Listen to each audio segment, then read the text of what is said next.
지난번에 저 나왔을 때 네. 우리 김태현 변호사가 그 얘기했잖아요. 어차피 다 늘리고 싶어 하니까 뒤에서 다 지금 조정하고 있을 거다. 밀실에서 쪽지로. 밀실에서. 그러니까 뭐 그 얘기가 맞죠. 사실은 항상 그래 왔죠. 그래서 지금 이 사람들이 뭘 믿고 저렇게 감회감만 하느냐. 이분들은 지금 벌써 추경 얘기하잖아요. 자기들이 증액하고 싶은 건 나중에 추경에 끼워 넣으면 된다. 그러니까 지금은 감액만 해서 이 정부 발목 부러뜨리겠다. 그 얘기예요. 그러니까 지금 말씀하신 예산의 정신, 우리 예산의 정신은 서로 합의해서 만들어내라는 정신을 어긴 것이고, 그 우리 건국의 아버지들이 했던 그 헌법의 정신을 정면으로 위배하는 거죠. 그래서 지금 법률적으로 할 수 있는 걸 다 하는 게 정치냐. 이게 난 방송 용어인지는 모르겠는데 이 정도 되면 난 좀 깡패들 같아요. 아니 민주당 아주 당황하게 섞기팀이. 김태현의 정치쇼. 김태현의 정치쇼 2부 뉴스 속 깊숙한 얘기를 들어보는 인터뷰 시간이 돌아왔습니다. 오늘이 무슨 날이냐? 김진표 의장이 오늘 여야가 합의해서 예산안 처리해라. 오늘까지 이렇게 데드라인으로 설정한 15일입니다. 그런데 여야가 합의가 됐다는 얘기는 없어요. 예산을 가지고 왜 이렇게 싸우냐 봤더니 법인세 인하가 쟁점이다. 이런 얘기입니다. 이 법인세 인하가 왜 중요하냐? 왜냐면 야당은 왜 반대하는 거냐? 그리고 예산안 요거 처리는 어떻게 되는 거냐? 거기다 어제 미국에서 금리를 0.5% 인상했습니다. 요 세 개를 한꺼번에 정리해 주실 분 누가 있느냐? 대한민국에 딱 한 분밖에 없습니다. 누구? 국민의힘의 윤희석 전 의원 나오셨어요. 안녕하세요. 안녕하세요. 네. 벌써부터 지금 난리가 났어요. 지금 문자 계속 들어옵니다. 뭐 오늘 나오시는구나. 윤희석 전 의원 나오세요. 우리 네. TH 기분 이게 무슨 시사 프로 같지가 않고 네. 1박 2일 같아. 네, 저희 컨셉입니다. 요거로 갑니다. 저희는. 네. 네. 좋습니다. 네. 아니 근데 보니까 이 문자 들어오는 거 보면 의원님들 확실히 전 의원이 되시면 인기가 더 많아지는 것 같아요. 아 그래요? 네, 희한해. 전 의원 하시면 더 그냥 문자 막 찬성 문자 국민의 희망입니다. 뭐 이런 얘기 많이 들어오시고. 다른 분들도 그래요? 다른 분도 그런 것 같습니다. 그래요? 네, 뭐 김재원 전 청와대 정무수석, 최재성 전 청와대 정무수석 이렇게 정파는 두 분은 다르시지만 전자가 붙으니까 뭐 훌륭하십니다. 그게 뭔 얘기야? 정파가 다르다는 게 무슨 얘기예요? 최재성 전 수석은 민주당이시고 김재원 의원하고 최재성 의원 두 분. 김재원 전 수석은 저 국민의힘이시잖아요. 근데 뭐 국민의희망이시 뭐 정치지 뭐 돌아와 주세요 뭐 이런 문자들이 들어온다는 말씀을 드리면서 장은하님께서는 2부에서는 윤희석 전 의원, 3, 4부는 여의도 타짜. 오늘 찐으로 잼난 날이에요. 너무나 좋아요 하셨습니다. 저희도 기대하고 있습니다. 오늘 조회수 터져야 됩니다. 자, 우리 이제 윤희석 전 의원 나오셨으니까 어제 딱 여기에 맞춰서 미국에서 금리를. 그러니까요. 네, 새벽에. 오늘 나오시는 거 알고 있었어요 지금. 0.5%. 0.5% 예상대로. 왜냐하면 그 이틀 전에 그 소비자 물가지수가 발표됐는데 그게 또 예상보다 더 낮았어요. 그래서 지금 이제 좀 잡히고 있다. 이런 게 제가 지난번에 나왔을 때 한 달 더 봐야 된다 그랬잖아요. 그러니까 지금 이게 좋은 뉴스인 거죠. 좋은 거죠? 그럼요.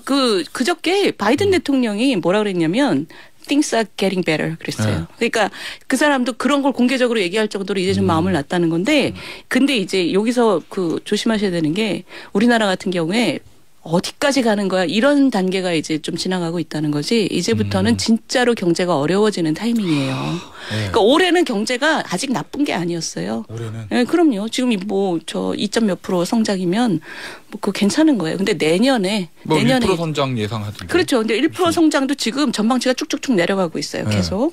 왜냐하면 전 세계가 어려우니까 우리는 수출 비중이 워낙 높은 나라잖아요.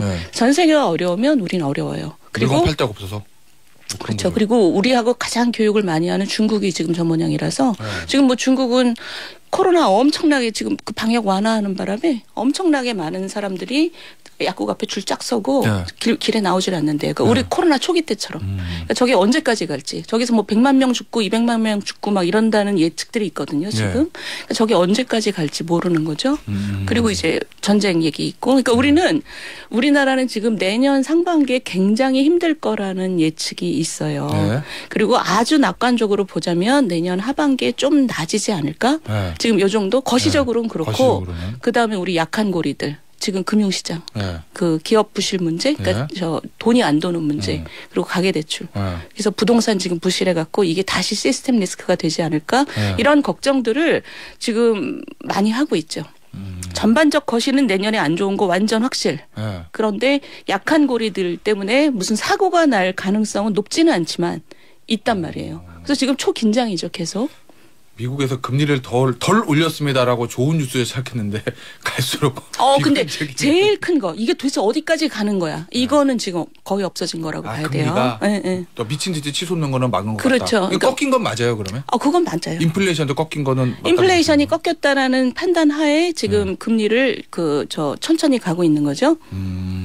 그러면은 우리나라는 이제 금통위에서 금리 내년에 어떻게 잡아요? 한 3.5% 얘기하는 것 같은데 최고. 그러니까 지금 우리가 3.25잖아요. 그러니까 내년 초에 한 번 정도 더 올리고 그러면 이번 사이클이 끝나지 않을까? 그런데 이번 사이클이 끝났다는 것이 그것도 큰 걱정은 이제 어디까지 가는 거야. 이거는 끝이지만 그 이후에 지금 3.25, 3.5에서 쭉 간다는 얘기잖아요. 한동안 갈 거거든요. 한동안 가죠. 한동안 간다면 그 얘기는 뭐냐면 지금 대출 이자 때문에 다들 너무 힘드시잖아요. 그 상황이 한동안 간다는 얘기예요. 더 떨어지진 않는다. 떨어지려면 확실하게 뭐가 보여줘야 되는 거예요. 확실하게 물가가 완전히 우리 목표 인플레는 2%니까. 우리 그런 얘기들 하잖아요. 미국에서도 금리 인상 속도가 낮춘 게 인플레이션이 조금 그래도 예전보다는 꺾인 것도 있지만 경기 침체 우려가 있다. 그래서 금리를 덜 올린 거 아니냐 뭐 이런 신문들에서 그렇게 많이 쓰는데 사실 인플레 대책이라는 거는 의도적으로 경기를 죽이는 거예요. 그러지 않고는 인플레를 잡을 길이 없어요. 그래서 경기 침체에 대한 우려보다는 금융시장의 불안. 미국도 지금 그 국채 문제 때문에 이자율이 오르면 미국 전체의 문제가 되거든요, 지금. 그래서 우리나라도 비슷하죠. 지금 우리나라도 한국은행이 저렇게 초조하게 이걸 바라보는 이유는 금융시장에서 기업에 돈이 안 돌기 때문에 지금 걱정이 된 거잖아요. 그러니까 지금 경기 침체가 걱정이 된다는 건 어떤 거냐면 인플레 대책이라는 건 경기를 어느 정도 죽이면서 물가를 잡는 건데 그게 너무 많이 침체가 될까 봐 걱정하는 거는 있어요. 그러니까 그 전에 끊어야 된다는 거고 근데 지금 미국의 재무부가 막 미국 페드한테 이거 좀 옐렌 아줌마가 그랬잖아요. 옐렌 장관께서 옐렌 장관께서 이거 좀 금리 좀 천천히 가자라는 좀 사인을 준 게 금융시장의 불안 때문이거든요. 우리하고 똑같은 거예요. 우리도 그 부분이 굉장히 좀 약한 고리잖아요.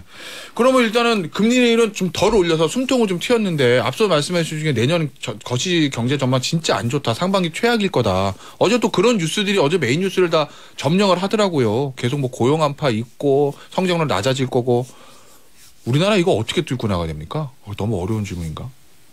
뚫어야죠. 이건 답이 없어요. 뚫는데 뭐 어떻게가 어디 있어요? 뚫어야지. 그냥. 어떻게 뚫어야 됩니까? 일단은 견디는 거죠. 일단 견뎌야 된다. 그럼요. 그러니까 심리적인 게 되게 중요해요. 심리적인 게 내년 상반기 굉장히 중요하고 우리 지금 내년에 힘들어. 그리고 대출이 있는 분들 특히. 근데 버텨야 돼. 이거 지나면 그래도 하반기에는 좀 좋은 게 올 거야 라고 생각하고 버티는 게 제일 중요해서 언제까지 이렇지 막 이런 생각하실 필요 없어요. 그 마음 자세가 되게 중요하고 그다음에는 각자 할 일을 계속 하는 거죠.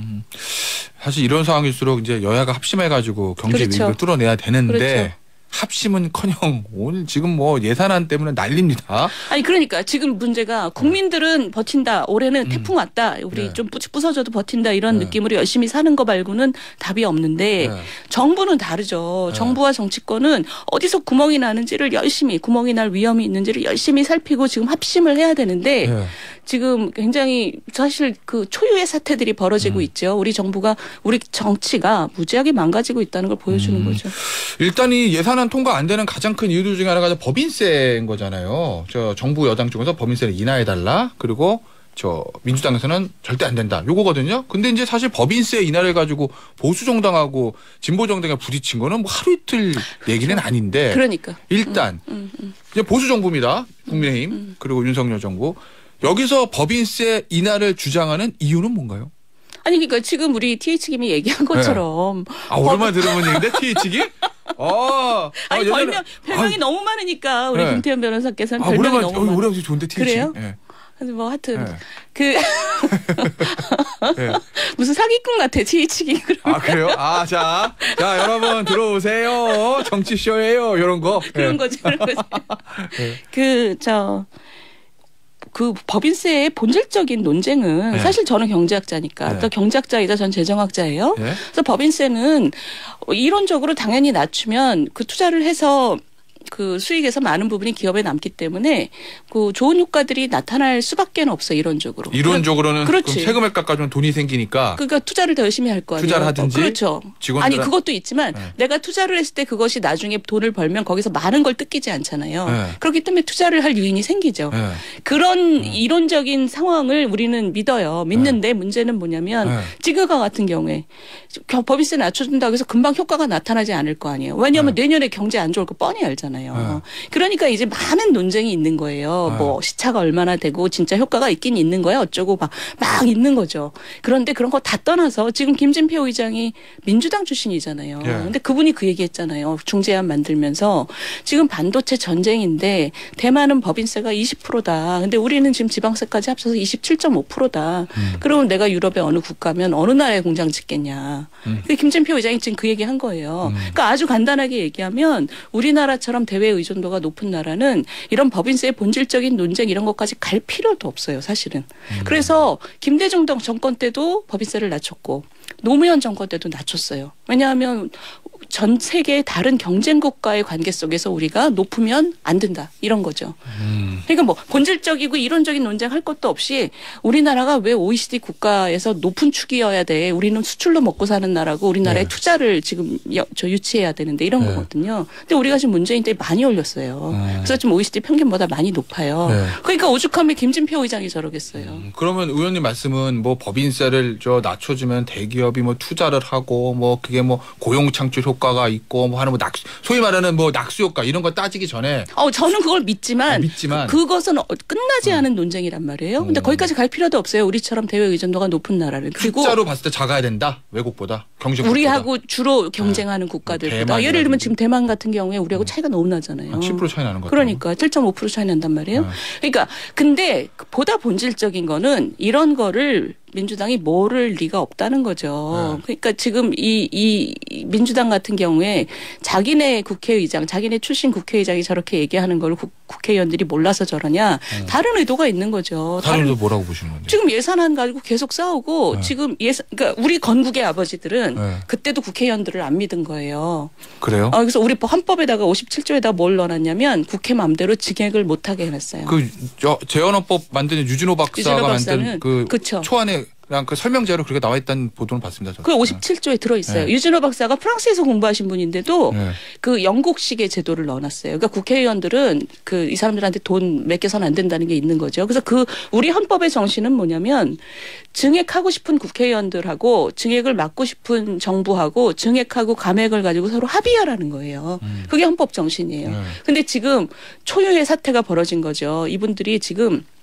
계산은 그래 우린 증액을 마음대로 못하니까 감액만 한 걸로 그냥 단도간으로 통과시켜버리고 그러면 감액안이라는 건 뭐냐면 윤석열 정부가 뭐 좀 해보려고 하는 거를 다 깎은 거잖아요. 그러니까 이제 이건 발목 잡기가 아니라 발목 부러뜨리기죠. 그래요? 알겠습니다. 그 얘기는 좀 잠시 후에 제가 또 여쭤보고 법인세 얘기 하나만 더 여쭤보면 그 민주당의 출신의 김진표 의장 아마 예산 전문가라고 저는 알고 있거든요. 그분이 부총리 했잖아요. 부총리가 세제실장도 아마 하셨던 거 알고 있는데 그렇게 얘기를 했어요. 법인세는 내리는 게 맞다. 그런데 김진표 의장의 중재안을 보면 당장 내리는 게 아니라 2년 있다가 시행하자. 그러니까 저는 그게 상당히 합리적이라고 생각해요. 왜냐하면 다른 나라들에게 우리는 법인세를 내릴 거라는 사인을 주는 거예요. 그러니까 친기업적이다 우리는. 이런 사인을 주지만 지금 당장 내린다고 해도 지금 경제가 워낙 안 좋고 내년이 너무 불확실하니까 기업들이 거기에 반응하는 게 쉽지 않단 말이에요. 그러면 세금 깎아줘서 돈이 남아도 그걸 투자 안 할 거다. 기업들 입장에서는 내년 너무 안 좋으니까.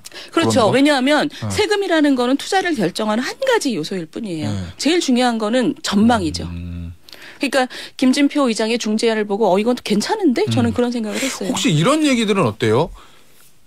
지금 전 세계적으로 좀 돈줄을 죄는 상황이잖아요. 근데 영국 같은 경우에 그 트러스 전 총리가 감세 잘못했다가 재정 정책하고 통화 전쟁 엇박자 나가지고 파운드가 폭락하고 난리가 났잖아요. 잘렸죠. 잘렸잖아요. 그럼 지금도 우리나라도 지금 아무래도 금리 올리고 그래서 한국은행은 통화 정책에서 이렇게 좀 돈을 죄는 모양새인데 정부에서 법인세 낮춰줘서 재정 정책 돈을 푸는 거 그 엇박자에 대한 얘기. 그러니까 그 영국 같은 경우는 사실은 그 엇박자라는 게 소득세 부분이 되게 컸어요. 부자 감세가 굉장히 컸고. 근데 법인세에서 세수가 덜 들어오는 문제는 긴축이라는 문제하고 이론적으로는 부딪히죠. 근데 이걸 하려고 하는 사람들은 이것으로 인한 효과가 더 클 것이다라고 믿고 하는 거죠. 예를 들면 한국은행도 지금 긴축이지만 기업이 돈을 돌지 않을 때는 한국은행도 나서서 RP 같은 거 막 발행하잖아요. 네. 자기들도 돈을 푼단 말이에요. 그러니까 그게 그 생각하는 효과가 있고 전반적으로 긴축 기조는 가는 거고 그런 거죠. 네, 알겠습니다. 예산 얘기 좀 해보죠.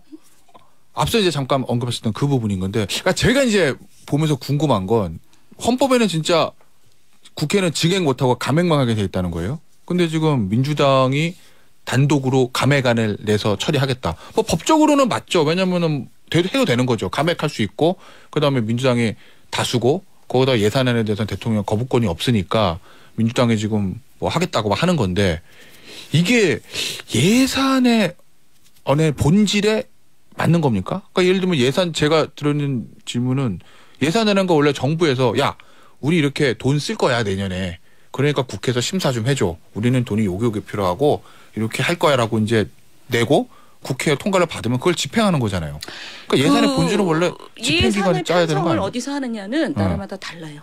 그래요? 네, 그건 달라요. 그런데 우리나라의 정신은 행정부에서 예산을 짜고 그리고 국회는 그걸 보고 서로 조정하라는 거죠. 근데 지난번에 저 나왔을 때 네.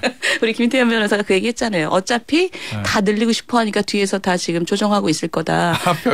밀실에서 쪽지로. 밀실에서. 그러니까 뭐 그 얘기가 맞죠. 사실은 항상 그래 왔죠. 그래서 지금 이 사람들이 뭘 믿고 저렇게 감액안만 하느냐. 이분들은 지금 벌써 추경 얘기하잖아요. 자기들이 증액하고 싶은 건 나중에 추경에 끼워 넣으면 된다. 그러니까 지금은 감액만 해서 이 정부 발목 부러뜨리겠다. 그 얘기예요. 그러니까 지금 말씀하신 예산의 정신, 우리 예산의 정신은 서로 합의해서 만들어내라는 정신을 어긴 것이고 그 우리 건국의 아버지들이 했던 그 헌법의 정신을 정면으로 위배하는 거죠. 그래서 지금 법률적으로 할 수 있는 걸 다 하는 게 정치냐. 이게 난 방송 용어인지는 모르겠는데 이 정도 되면 난 좀 깡패들 같아요. 아니, 민주당 아세요? 당황해서 헛기침이.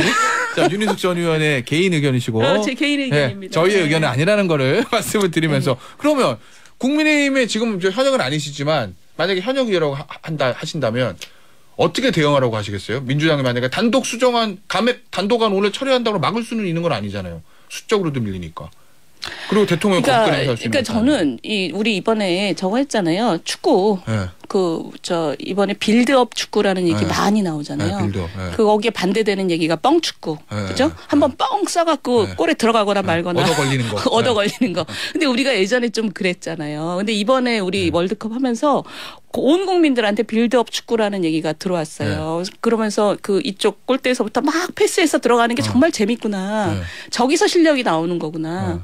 저는 제가 국민의힘에 계속 있었더라면 뭐 많은 변화를 할 수는 없겠지만 그런 얘기는 계속했을 것 같아요. 지금 이런 예산안이나 모든 문제가 국민들한테 알리는 과정이 너무나 중요한 거예요. 법인세 문제도 그렇고. 난 이런 게 빌드업이라고 생각해요. 그러니까 빌드업 정치가 되게 중요해지고 있다. 예전처럼 뻥 차갖고 이게 마지막에 예산 통과되면 좋고 아니면 뭐 동물국회하고 이런 차원에서 벗어나서 국민들한테 끊임없이 설명하는 거. 지금 쟁점 법안들에 대해서도 굉장히 설명이 안 돼 있어요.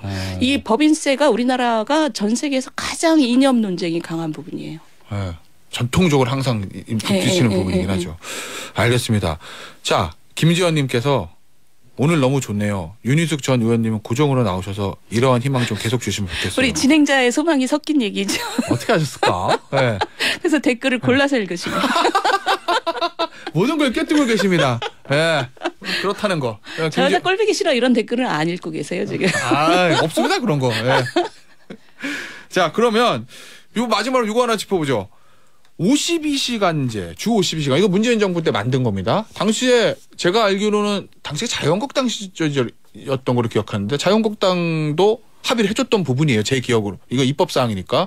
그런데 이제 정권이 바뀌어 윤석열 정부에서는 이걸 좀 유연하게 하겠다. 이런 아니 지금 진행자께서 뭔가 오해하고 계신 거예요. 52시간제라는 거는 예전부터 우리가 합의가 강하게 있었던 거예요. 문재인 정부 때 했던 건 뭐냐면 그것을 어마어마하게 획일적인 방식으로 빠른 스케줄 안에 그 굉장히 뭐랄까 그 굉장히 전제적인 방식으로 강제를 한 거예요. 예. 그래서 중간에 코로나가 오고 이래서 막 유예도 하고 그랬지만 기본적인 틀이 굉장히 좀 획일적인 거죠.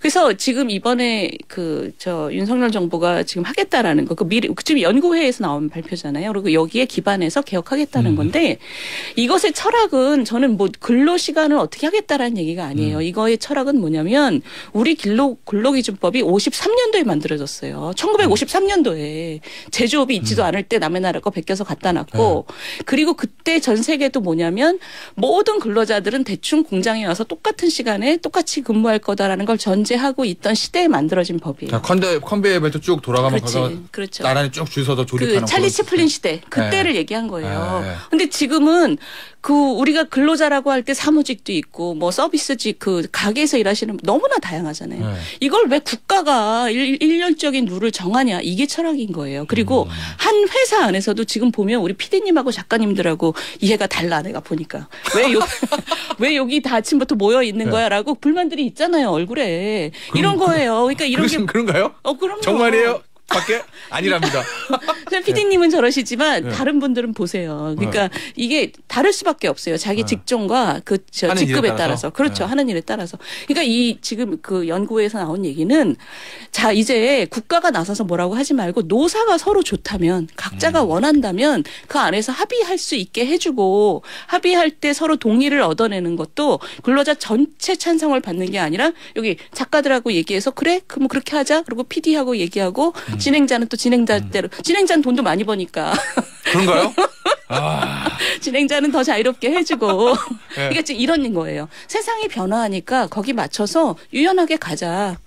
그거를 가지고 계속 근로시간을 늘리는 거다라고 얘기하는 건 저는 이 본질을 잘 모르고 하는 얘기라고 봐요. 알겠습니다. 야 시간이 후딱 갔어요. 자 다음에 우리 윤희숙 전 의원을 무조건 다시 모실 거다라는 말씀은 제가 자신 있게 드리면서 오늘 인터뷰는 여기서 마무리하도록 할게요. 지금까지 윤희숙 전 국민의힘 의원이었습니다. 감사합니다. 감사합니다.